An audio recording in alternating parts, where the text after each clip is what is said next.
আপনারা সাংবাদিক ভাইরা জানেন, আপনাদেরই একটা গায়ে কাদা লাগিয়ে দিয়েছে সারা বাংলাদেশে। এমন কোনো সাংবাদিকতা নাই যাকে মনে হয় অপমান করা হয় না। সাংবাদিকতার যদি আইকন বলা হয় তাহলে বদরুল ইসলাম নাবিলকে বলা হবে, কারণ ওনার এই মহিপুরের ভিতরে তার এমন কোনো জায়গা নাই যেই জায়গায় শিক্ষা প্রতিষ্ঠান, রাস্তাঘাট, যা জায়গায় যার কোনো হাত নাই। প্রত্যেকটা ক্ষেত্রে তার অনুদান রয়েছে। আমরা তাকে ভালোবাসি অন্তরের অন্তঃস্থল থেকে।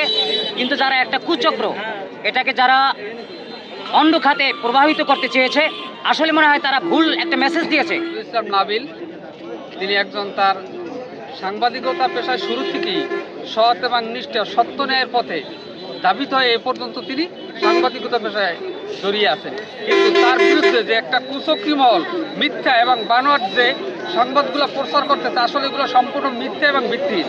আমরা এই মানববন্ধনের মাধ্যমে বলতে চাই বর্তমান সরকারকে, এই যারা কুচক্রী মহল তাদেরকে সত্যতা যাচাই করে তাদের বিচারের আওতায় এনে বিচার করা। আমরা আহ্বান করব যে সমস্ত ভাইয়েরা এই সমস্ত খারাপ কাজ করতেছেন এবং অপপ্রচার চালাচ্ছেন, তারা যাতে এই সমস্ত কাজ থেকে ফিরে আসেন।